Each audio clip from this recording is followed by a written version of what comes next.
नमस्कार दोस्तों, मैं हूं आपका दोस्त डॉक्टर दर्शन बांगिया, गिल्ड कोच एंड टैरो तत्व। आप सभी का हमारे चैनल पर स्वागत है। दोस्तों, हमने आपके लिए ये पॉडकास्ट सिस्टम शुरू किया है जिसमें जैसे आप जानते ही हैं कि हम डेली आपके साथ कुछ प्रेरक विचार या जानकारी शेयर करते हैं और उसके बाद एक प्रेरक कहानी भी। इसके अंदर हमने जो ये प्रेरक विचार है उसमें आपके लिए कुछ ऐसे पॉइंट्स हम निकाल के ला रहे हैं जो कि आपको अलग अलग चीज़ों पे जानकारी दे सके। तो अगर आप चाहते हैं कि आपको ये जानकारी रेगुलर मिलती रहे तो हमारे चैनल को सब्सक्राइब कीजिए और डिस्क्रिप्शन में जाकर आप इस पॉडकास्ट से रिलेटेड सारी जानकारी ले सकते हैं। आज हम आपके लिए लेके आए हैं 30 डेज हैप्पीनेस चैलेंज। हम सभी खुशियां ढूंढते हैं, सभी खुश रहना चाहते हैं। अगर आप खुश नहीं रहना चाहते हैं तो ये पॉडकास्ट आपके लिए नहीं है। आप डिस्क्रिप्शन में जाकर वो समय देख सकते हैं जहां से हमारी कहानी शुरू होगी और आप सीधा हिस्से को स्किप कर सकते हैं और अपना सीधा कहानी सुन सकते हैं। बट यस, अगर आपकी ज़िंदगी में थोड़ा सा आपको लगता है खुशी की कमी है तो ये पॉडकास्ट आपके लिए है।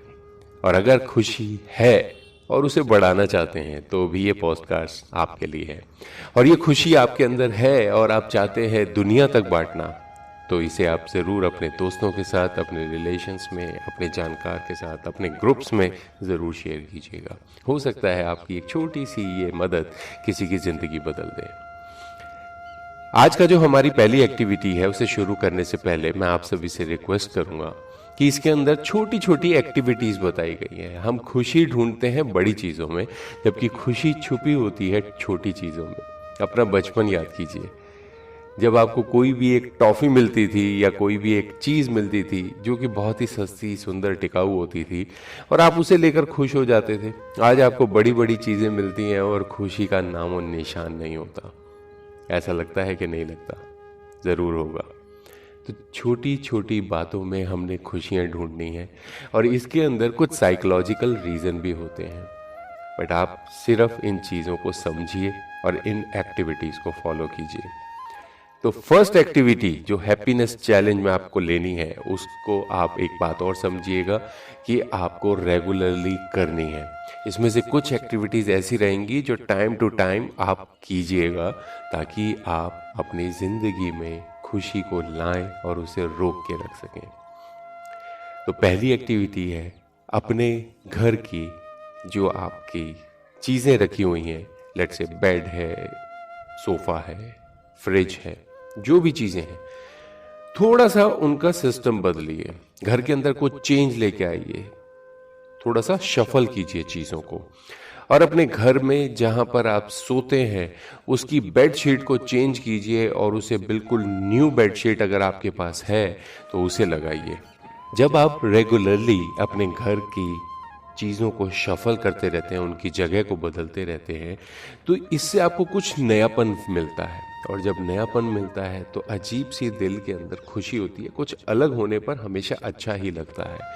और बेडशीट जब आप यूज़ करेंगे तो उससे भी आपको एक अलग सी खुशी मिलेगी। नहीं तो नॉर्मली हम नई बेडशीट कब यूज़ करते हैं? जब हमारा कोई बड़ा त्यौहार होता है। तो आज का दिन एक बड़े त्यौहार के तरीके से मनाइए, अपने अंदर खुशी लेके आइए। नई बेडशीट जब भी आप यूज़ करते हैं तो आप देखिएगा कि आपको बहुत ही अच्छा लगेगा। और रात को जब आप इसके ऊपर सोएंगे तो आपको ऐसा लगेगा कि आपके अंदर की जो भी दुख और तकलीफ़ें हैं वो आपके शरीर को, आपके दिमाग को छोड़ रही हैं। कुछ चीज़ें देखने से हमारे को फ़र्क मिलता है, कुछ इस्तेमाल करने से फ़र्क मिलता है। तो बहुत ही छोटी सी एक्टिविटी है। थोड़ी सी घर के अंदर शफलिंग कीजिए और एक नई बेडशीट जहाँ पर आप सोते हैं वहाँ पर बिछाइए और इस चीज़ को इस्तेमाल करके देखिए। तो इसी तरीके की छोटी छोटी हैप्पीनेस एक्टिविटीज़ हम आने वाले 30 दिनों में करेंगे। इसमें से कुछ एक्टिविटीज़ आप टाइम टू टाइम करते रहिएगा ताकि आपको लगे कि आपकी ज़िंदगी में कुछ बदलाव आ रहा है, कुछ चेंज आ रहा है, and that change should be for good. तो करके देखिएगा। चलिए चलते हैं आज की हम अपनी मोटिवेशनल स्टोरी की तरफ। आज की मोटिवेशनल स्टोरी का शीर्षक है छोटी बहू की सूझबूझ। बहुत पहले एक किसान के परिवार में किसान के दो बेटे थे। बड़े बेटे की बहू ज्यादा काम नहीं करती थी, घर में ही रहती थी। कुछ साल बाद छोटे बेटे की शादी हुई। छोटी बहू घर आई। छोटी बहू सबके साथ खेत में काम करने जाती थी। एक साल बाद सबने सोचा अब बारी बारी से एक साल दोनों बहुएं खेत में काम करने जाएंगी। अब छोटी बहू घर में रहेगी और बड़ी बहू हमारे साथ खेत में काम करने जाएगी। उसे यह अच्छा तो नहीं लगा, पर सबकी बात माननी पड़ी। बड़ी बहू इतने साल घर में आराम से रहती थी, सबके जाने के बाद ज्यादा काम नहीं करती थी। काम चलाऊ काम करके आराम करती थी। दिन भर में बाहर जो भी खाने पीने की चीजें बिकने आती उन्हें लेकर खाती रहती थी। शाम को बहुत थक गई ऐसा दिखावा करके जैसा तैसा खाना बनाकर रख देती, क्योंकि उसका पेट तो भरा ही रहता था। लेकिन अब जब खेत में जाकर काम करती तो उसे खेत में मेहनत करना पसंद नहीं आ रहा था। इधर जब छोटी बहू घर में रहने लगी तो उसने सब तरफ को घूम घूम कर देखा। एक कमरे में धान का भूसा भरा था। उसने देखा कि भूसे में बहुत से चावल के टुकड़े थे। वह भूसे को सूप में पाछिन यानी कि उनकी जो कनकी उनको पटक पटक कर बाहर निकाल लाई। बाहर दही बेचने वाला आया तो धान के बदले उसने दही ले लिया। दही वाले ने कहा बड़ी बहू तो दूध घी भी लेती थी, क्योंकि वह लेकर खुद खा पी लेती थी। छोटी बहू ने अभी जरूरत नहीं है कहकर उसे जाने को कहा। इसी प्रकार दिन भर सब्जी वाले मिठाई वाले आदि आते रहे। सब आवाज देकर यही कहते कि बड़ी बहू तो रोज हमसे सामान लेती थी। अब छोटी बहू को पता चला कि दीदी तो सामान लेती थी, लेकिन उनके आने से पहले खा पीकर खत्म कर देती थी। उन सबके लिए जैसा तैसा खाना बनाकर तबीयत ठीक ना होने का बहाना बनाकर सो जाती थी। छोटी बहू ने उनसे आवश्यकता अनुसार सामान ले लिया। शाम को कनकी में यानी कि चावल में दही डालकर कैतला, ये एक छत्तीसगढ़ का चावल और दही से बना खिचड़ी जैसा व्यंजन होता है, वो बनाया। ये सब आए तो प्रेम से परोस कर सबको खिलाया। सब खुश हो गए। उसके ससुर तो कहने लगे कितने साल बाद मैं कैथला खा रहा हूं, तुम्हारी सास बनाती थी। छोटी बहू मुस्कुराती रही। दिन भर हुई कोई भी बात उसने किसी को नहीं बताई। बड़ी बहू के बारे में किसी से कुछ नहीं कहा। दूसरे दिन उसने नाश्ते में चावल को पीस कर रोटी बनाई। यह रोज सबके जाने के बाद कुछ न कुछ काम करती रहती थी। घर को धीरे धीरे लीप पोत कर उसने चमका दिया। कोठियों में धान भरा था। उसने साल भर के लिए जरूरत के हिसाब से धान को अलग रखकर बाकी को सबकी सलाह से बिकवा कर पैसा जमा करवा लिया। वह उस पैसे के लिए घर के लिए जरूरी सामान समय समय पर ले आते थे। छोटी बहू रोज थोड़े थोड़े भूसे से चावल निकालकर नए नए व्यंजन बनाती थी। सालों का भूसा इकट्ठा था। सब बड़े चाव से खाते और प्रशंसा करते। बड़ी बहू को अच्छा तो नहीं लगता था, लेकिन वह कुछ भी कह नहीं पाती थी। अड़ोसी पड़ोसी भी छोटी बहू की तारीफ करते। अब वह बड़ी बातें करते कि बड़ी बहू दिन भर यहाँ वहां घूमती रहती थी, तरह तरह की चीजें लेकर खाती और आराम करती थी। इस प्रकार धीरे धीरे बहू ने घर की व्यवस्था सही कर दी।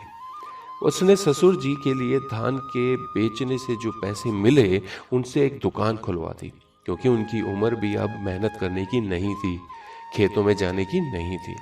एक दुधारू गाय भी ले ली। एक साल बीत गया। अब बड़ी बहू का घर में रहने की बारी आई। वह बहुत खुश थी, लेकिन सबने उसे खेत में ही काम करने को कहा और छोटी बहू को घर संभालने को। बड़ी बहू को अब तक अपनी गलती का एहसास हो गया था। वह सबसे माफी मांगने लगी। सबने उसे माफ कर दिया और दोनों बहुएं मिलजुल कर घर और खेत पर काम करने लगी। छोटी बहू ने अपनी मेहनत और सूझबूझ से घर को स्वर्ग बना दिया। क्या शिक्षा मिलती है, क्या सीख मिलती है हमारे को इस कहानी से? कई बारी होता है कि हम छोटे हैं और हमारे से बड़ों के अंदर कुछ ऐसी खामियां गलतियां होती हैं जो वो करते रहे हैं, जिसकी वजह से हमारे परिवार में कुछ प्रॉब्लम्स आती हैं। अगर आप चाहें तो जिस तरीके से छोटी बहू ने उन प्रॉब्लम्स को धीरे धीरे दूर किया, किसी को बताया नहीं कि बड़ी बहू के अंदर ये खामियां हैं। वो चाहती तो बता सकती थी, वो अपने नंबर बना सकती थी, बट उसने अपने नंबर बनाए लोगों को अपना काम दिखाकर, लोगों की जिंदगी को सुधार कर, अपने घर की जिंदगी को सुधार कर, उसे बेहतर करके। ये चीज़ आप भी कर सकते हैं। हमेशा अगर आपको किसी की बुराई करनी है तो उसी से अकेले में करें। यानी किसी के साथ आप कोई ऐसी बात करना चाहते हैं जो उसके लिए अच्छी है, बट उसके अंदर उसके बारे में कोई उसकी कमी छिपी हुई है, तो किसी के सामने बात ना करें। हमेशा बुराई अकेले में करें और किसी की अच्छाई हमेशा भीड़ के सामने करें। यानी कि किसी के बारे में कुछ भी अच्छा बताना है तो सबके सामने कहें, जोर जोर से कहें, चिल्ला के कहें। बट अगर किसी के बारे में कोई ऐसी बात करनी है जो हर किसी को नहीं पता लगनी चाहिए, तो अकेले में जाके करें, प्यार से करें। ऐसा करके देखें, आपको भी अच्छा लगेगा। बच्चे को अगर आप अपने डांटते हैं तो अकेले में ले जाकर उसे प्यार से समझाएं, वो समझेगा। अगर हर किसी के सामने डांटेंगे तो वो एक दिन आपकी बात सुनना बंद कर देगा। और यही चीज़ आप उसके लिए कहते हैं कि उसने कुछ अच्छा काम किया तो सबको जोर जोर से ढोल बजा के बताइए। ये बात हर एक रिलेशन में, हर एक सिस्टम में, दोस्ती के अंदर हर जगह चलती है। बुराई अकेले में, अच्छाई सबके सामने ढिंडोरा पीट के। आपको भी अच्छा लगेगा, सामने वाले को भी अच्छा लगेगा। रिलेशनशिप अच्छे होंगे, आपके चारों तरफ एक पॉजिटिव एनर्जी का घेरा बनता जाएगा, जिंदगी बेहतर होने लगेगी। यही चीज़ हम आपके लिए चाहते हैं, इसलिए हम आपके लिए ये 30 डेज हैप्पीनेस चैलेंज लेके आए हैं। तो छोटी छोटी एक्टिविटीज़ करें, रोज़ ये मोटिवेशनल स्टोरी सुने, जुड़े रहें, जोड़ते रहें। कल फिर मिलेंगे एक नई मोटिवेशनल स्टोरी के साथ। Bye bye, take care, have a good day.